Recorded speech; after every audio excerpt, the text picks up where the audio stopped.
gente, eu vou falar sobre o resumo do filme. O resumo do filme vai ser dividido em duas partes. Eu vou começar e a Maria vai terminar, gente.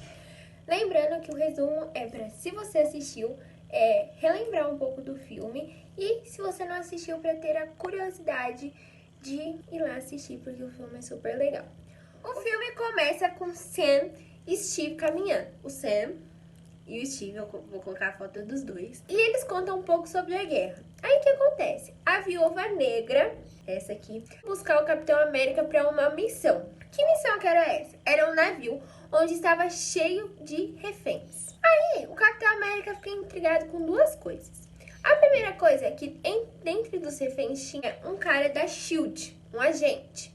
E também a Viúva Negra estava pegando dados de um computador. O Capitão América vai lá e fala para o seu chefe, que chama Nick. E ele fala assim, por que a Viúva Negra estava pegando dados do computador? E ele acaba mostrando a sala secreta que tinha lá. Essa sala estava criando um avião chamado Projeto Insight. Esse projeto era um projeto onde tinham vários aviões, onde eles tinham a capacidade de dizimar a cidade inteira, mas o objetivo deles era eliminar as ameaças das potências. Por conta do Nick ter falado isso para o Capitão América, ele começou a ser perseguido e levou vários tiros.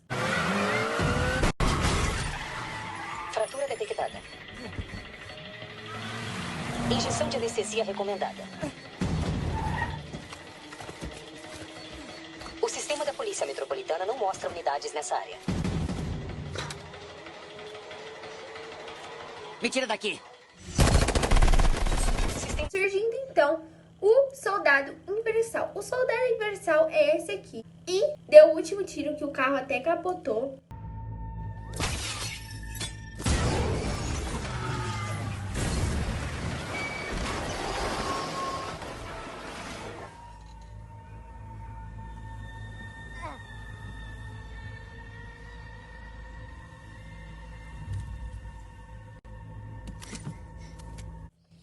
Nick vai para a casa do Capitão América. Chegando lá, fala da esposa dele, mas só que no celular ele escreve que ele está sendo vigiado. Então, Universal, ele acaba dando um tiro no Nick. E o Nick acaba dando um pendrive para o Capitão América, falando, cuide desse pendrive. Parte 2 do resumo. O Capitão e a Viúva Negra vão tentar procurar um lugar para se esconder e vão atrás do Sam. O Sam dá a ideia deles poderem buscar mais informações sobre o que está acontecendo. Eles vão atrás de 2 engravatados da SHIELD. No começo eles estão conversando lá de boa e eles fazem um cumprimento que não é nem um pouco discreto para Hydra. Esse cara, ele solta sobre um tal de algoritmo de Zola. Zola é esse cara aqui. É um algoritmo que ele junta todas as nossas informações que tem pela internet e em qualquer lugar que o Estado consegue pegar. Faz um compilado que consegue prever o nosso futuro e saber quem será um possível inimigo da Hydra. Depois de soltar todas as informações, esse integrante da Hydra sabe que o Alexander Pierce vai tentar matar ele. Mesmo assim, o Sam leva ele para uma viagem de carro. No meio do caminho, o Soldado Invernal consegue de algum jeito aparecer no teto do carro. Assim, ele puxa ele pra fora do carro e começa uma cena de ação muito foda. No meio da luta, o Capitão consegue tirar a máscara do Soldado Invernal e então ele percebe que era um companheiro dele de guerra. Eles são levados pela Hydra, mas um dos guardas que estava cuidando deles, na real, era parceiro deles e consegue soltar e levarem até o Nick Fury, que no caso não estava morto igual as pessoas achavam. O Nick Fury então apresenta o plano, que era destruir esses aeroporto-aviões que poderiam dizimar a cidade, com um certo chip que ele tinha. O Steve e a sua companhia, eles começam a invadir a SHIELD, então ele usa o discurso no Jutsu para conseguir falar sobre tudo que poderia e conseguir convencer as pessoas a não soltarem o aeroporto-avião. Eu não vou fazer o lançamento. O capitão ordenou. Mas mesmo assim ele é solto. Então novamente o Sam e o Capitão têm que correr para resolver as coisas. Enquanto isso está acontecendo, a gente é apresentado a um par de diplomatas junto com o diretor da SHIELD, que começa a dizer sobre o seu plano do mal, como todo vilão. E então uma senhorinha que a gente não dava nada começa a bater em todo mundo. Eu fiquei meio chocada quando assisti isso pela primeira vez, porque eu não tinha percebido. Mas depois era a Romanoff, então tudo certo.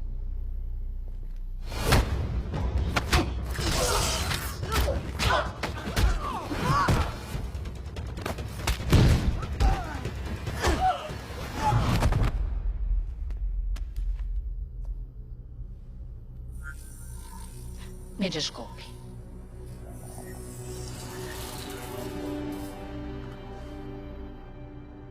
Será que eu interrompi o seu discurso? De algum jeito, no meio daquela bagunça, o capitão consegue subir no aeroporto aviões junto com o Sam. Mas eles são surpreendidos pelo Buck. O capitão fica sozinho e acontece a melhor cena de luta desse filme. Mas no final, como tudo dá sempre certo, o capitão consegue colocar o chip no aeroporto aviões e salvar a cidade inteira, menos o prédio da SHIELD. Enquanto o aeroporto avião está caindo, o Steve dá o seu último discurso no jutsu pra cima do Buck, pra ver se consegue fazer ele lembrar de alguma coisa. Pra começo parece que não, mas no final ele salva a vida do Steve, então ele se lembrou dele. Então a maioria dos integrantes da Hydra são presos e a agente Romanoff é interrogada quanto ao seu passado. Foi a público, junto com todas as informações sobre a Hydra e a SHIELD. O filme acaba com a Romanoff entregando uma espécie de documento que ela precisou pedir alguns favores na mão do capitão. Aquela coisa que você pediu. Eu consegui alguns favores em Kiev. Durante a Segunda Guerra Mundial, os Estados Unidos e a União Soviética eram aliados na luta contra o nazismo. Mas isso mudou em 1947, depois de um discurso do presidente dos Estados Unidos, Henry Truman, apoiando as nações que eram dominadas a se libertarem.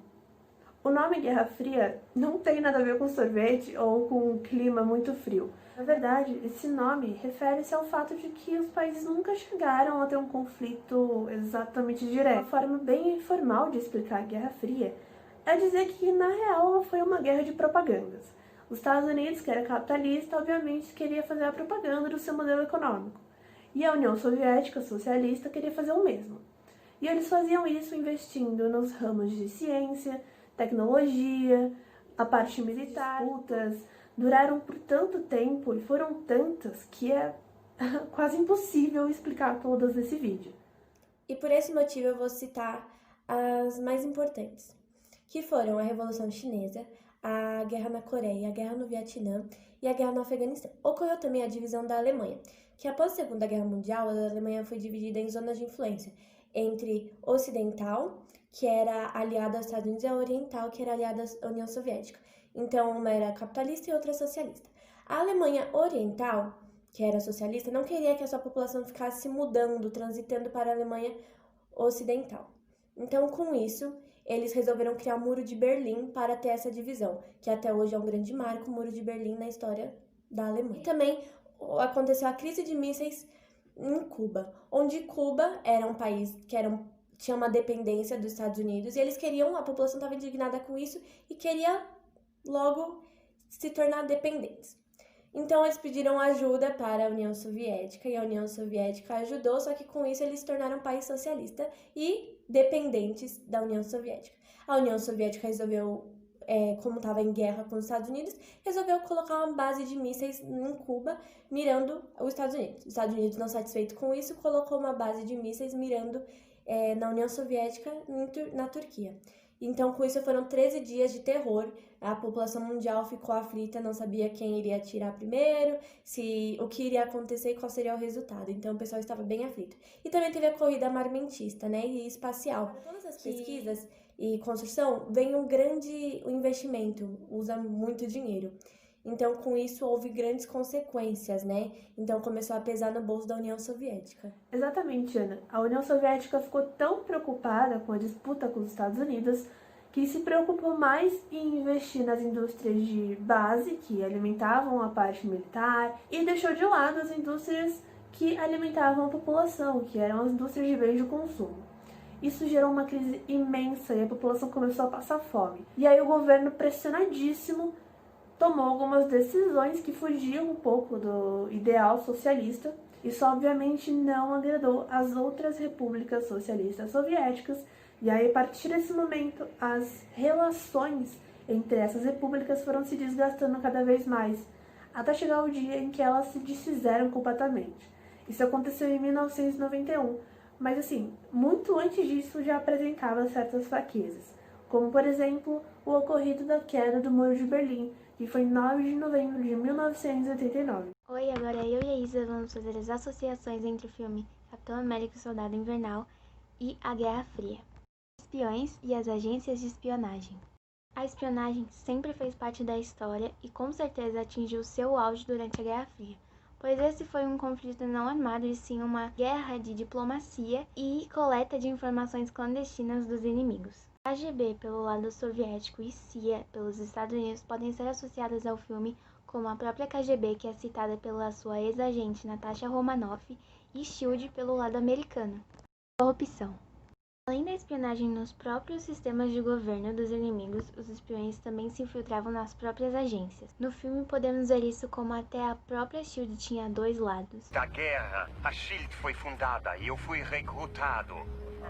A nova Hydra cresceu, um lindo parasita dentro da SHIELD.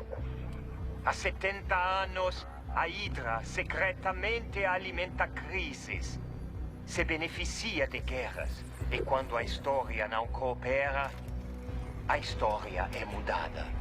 Isso é impossível. A SHIELD teria impedido. Acidentes acontecem.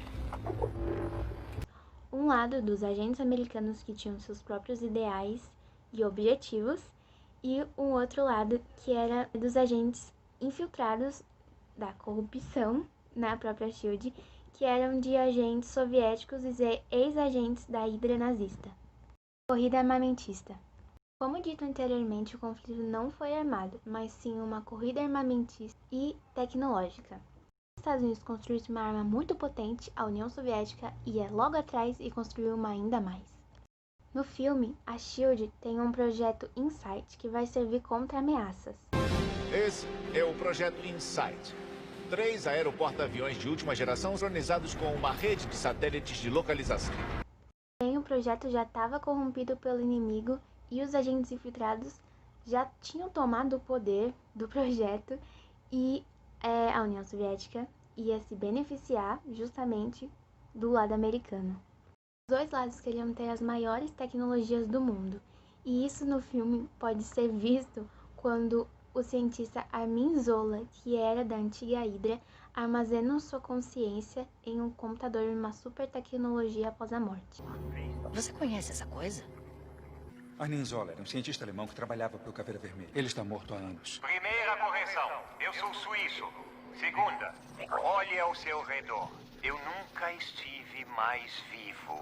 Além desses outros fatores, outro aspecto em comum com o filme é a presença de investigações que realmente ocorreram na época vivida por meio de investigações violentas, assim como no filme, para conseguir identificar a presença de comunistas infiltrados no país. Há também a intenção da criação de uma super-arma humana, que na ficção foi usada em Vernal, só que na vida real realmente existiram projetos que visavam isso, como o projeto MKUltra da CIA e o projeto Montauk, também realizado pelos Estados Unidos. Ambos os projetos realizavam pesquisas científicas ilegais sobre humanos e também, além desse o primeiro objetivo, eles também visavam controlar a mente humana para conseguir realizar as investigações. Outro ponto em comum também é a contratação de cientistas nazistas para que os americanos pudessem obter vantagens sobre os soviéticos. Como chegou aqui?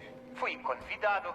É a Operação Clipe de Papel. Após a Segunda Guerra, a SHIELD recrutou cientistas alemães com valor estratégico. E por último, outro aspecto comum, tanto no filme quanto na vida real, seria o uso de uma super tecnologia.